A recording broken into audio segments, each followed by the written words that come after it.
Hi guys, good evening po.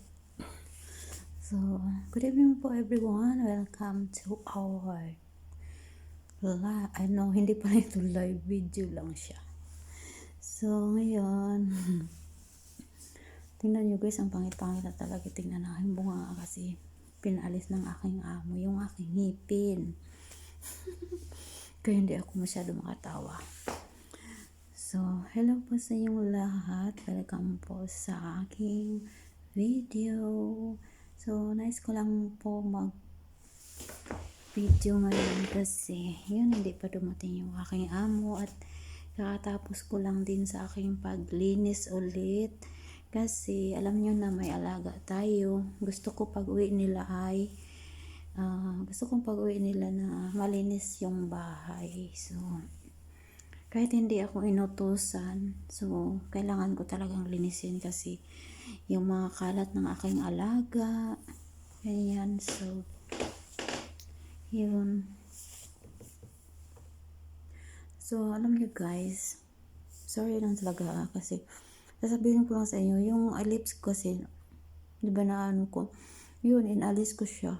Meron na naman, nawala siya pero balik. Pasensya lang po guys. So, ayun.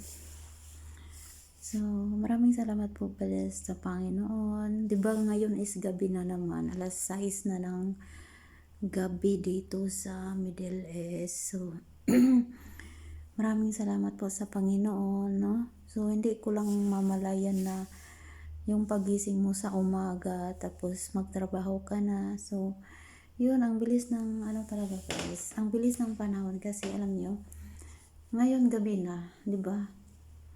Kaninang umaga, tapos di ba naglinis ako sa umaga, tapos yun, kasi nandyan sila ay pag nandito talaga sila, yun, maliit lang linisin ko, sala lang at saka kusina, tapos isang kwarto, so maliit lang masyado guys, no? So, yun, pagkatapos ko naglinis ay wala naman akong ibang trabaho kasi gising ang aking alaga at wala siyang pasok. So, ang ginawa naming dalawa ay naglalaro kami dito sa akong kwarto. Dito kasi yung mga laruan niya guys. Yan, nandyan siya yung mga laruan ng bata. Pag nandito kami naglalarong dalawa, lahat yan nandito. Nandito yan lahat dito sa aking sahig. No, dito talaga lahat yan sa aking kwarto. So, yun. Pagkatapos nun ay, ang bata naman ay hindi siya makatulog. Umalis sila. So, kanina naglinis ako dito sa aking kwarto. Yung inalis ko yung mga sulat-sulat dyan. Sulat na yun. Nilagyan ko siya ng Jeff. So, di ba malinis na naman. Baga sa Sabado na naman, susulat ulit kami dyan. Meron namang blackboard. Alam mo naman talaga yung ating alaga.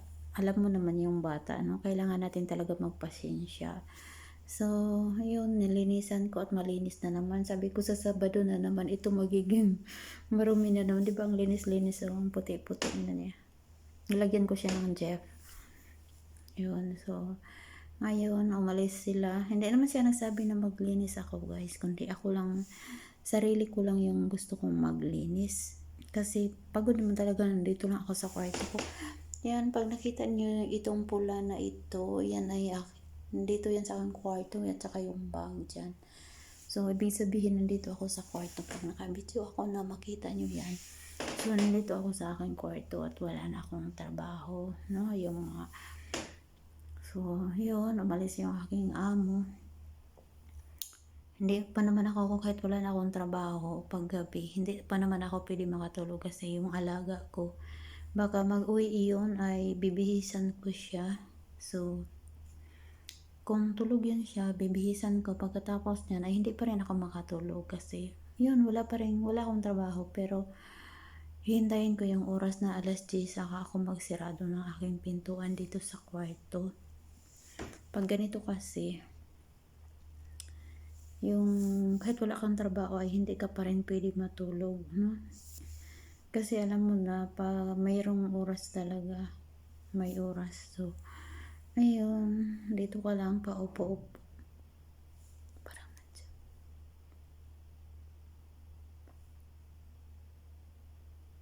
baka uuwi na sila. So, bukas na naman ay inshallah, pupunta na naman kami sa kanyang nanay. So, doon na naman kami. Pero magano pa ako dito sa umaga, maglinis, pagkahapon ay aalis na naman, ganun.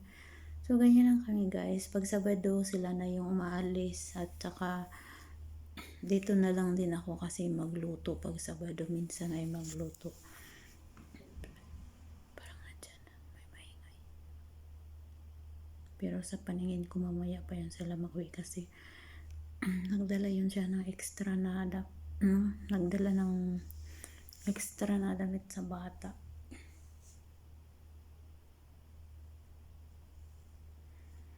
So, kanina, kumain ako kanina pala guys.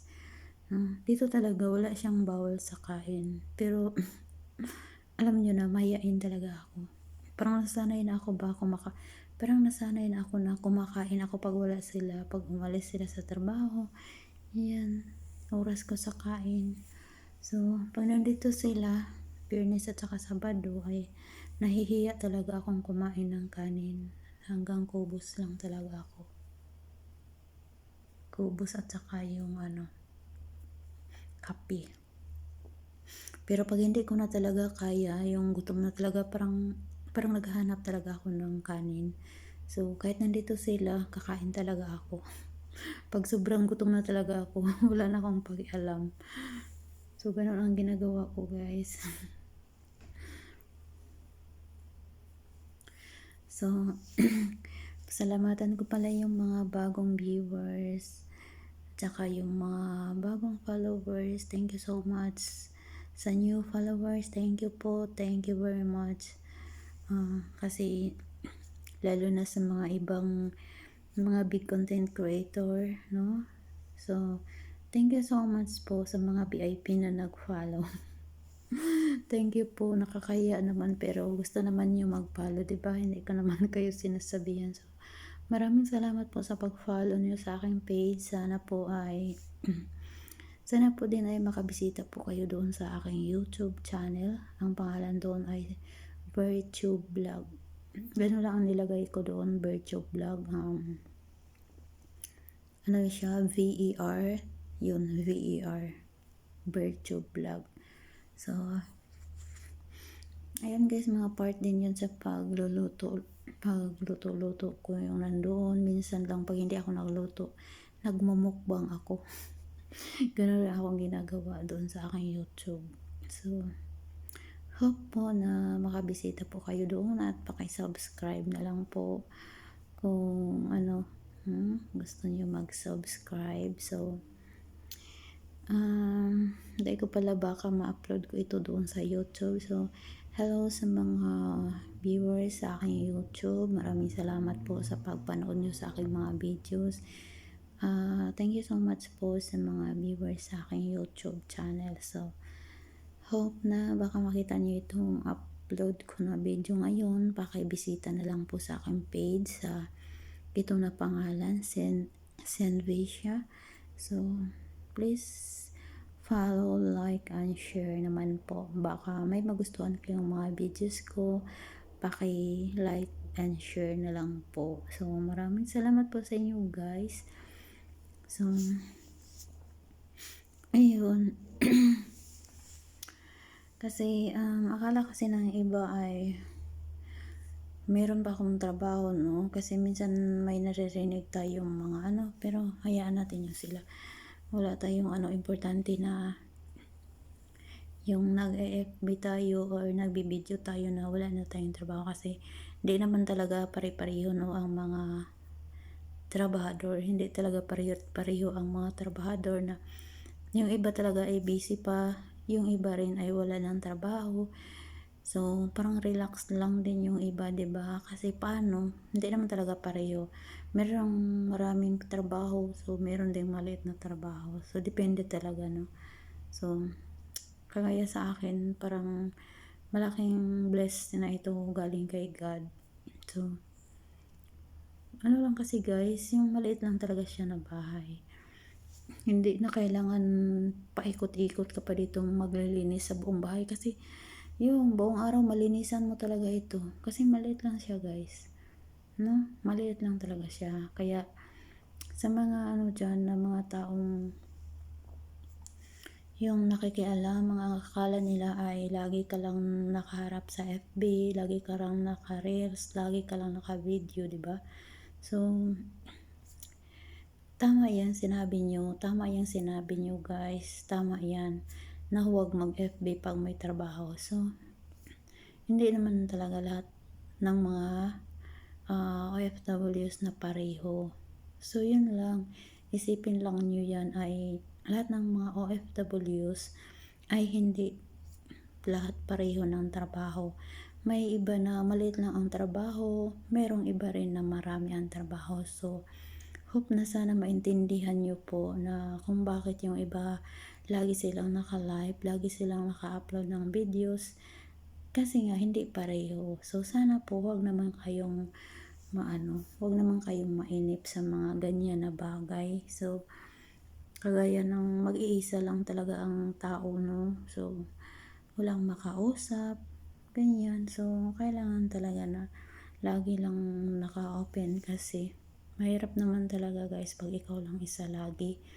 No, hindi talaga easy guys pag ikaw lang isa tapos hindi mo pa nakikita ang mga labas, kagaya ng labas sa bintana, kahit naman lang mga bahay lang dyan sa kapitbahay or makita mo yung sasakyan dyan sa labas, hindi kasi guys, hindi mo makita. Kaya yun sa mga tao rin na laging makapanood sa akin na lagi akong nag-upload ng mga aking video. So, pasensya na po kayo guys kasi nag-upload lang talaga ako kasi para rin malaman ng aking pamilya kung ano yung mga ginagawa ko. So, ganun ako guys, bakit ako nag-upload kasi hindi talaga kami pareho ng oras. Sa tuwing ako ay hindi busy, sila ay busy. Minsan walang signal, minsan walang load, no? Kaya ang ginagawa ko na lang is nagbi-video ako at in-upload ko. So, pag meron ng signal sa kanila ay makakita sila sa mga upload ko, ay ganito pala ang aking ina. So, yun. So, sana wag naman kayong mainip sa akin. Pasensya na po kayo kung lagi akong nag-upload, no? Kasi kailangan ko lang talaga na para makita ako sa mga kapatid ko or sa mga nagmamahal sa akin na aking mga relatives, diba? So, hindi naman talaga lahat ng mga relatives mo ay inis sa'yo. Meron ding nagmamahal. So, ganun lang yun siya guys. So, ayun, mahaba-haba na yung kwento ko. Ngayon, nandito ako, nakaupo ako sa aking kwarto. Yan ang nandito lahat yung mga tubig. Yung tubig dito na, pag nabili ng tubig ay dito yan siya na i-stock. Kasi dito lang man sa aking kwarto ang parang may ano talaga siya, space. So, ayun, shoutout sa lahat ng mga OFWs around the world, lalo na sa mga working home, shoutout po sa inyo, laban lang po kayo, paano kasi, hindi naman tayo pare-pareho ng mga trabaho, di ba? Pasensya na po kayo kung nakikita nyo palagi yung pagmumukha ko, na lagi na lang nag-upload. So, kung ayun yung makita ay sinasabi ko sa inyo ay i-scroll na lang ninyo. So, wala namang problema sa akin, no? Lalo na sa mga kaibigan ko, ganun. So, okay lang yun. Importante lang sa akin ay makapagsalita ako kahit wala akong kausap, no? Kausap ko lang itong camera, nakaharap sa aking mukha. So, ganun lang ako guys, no? Hindi ako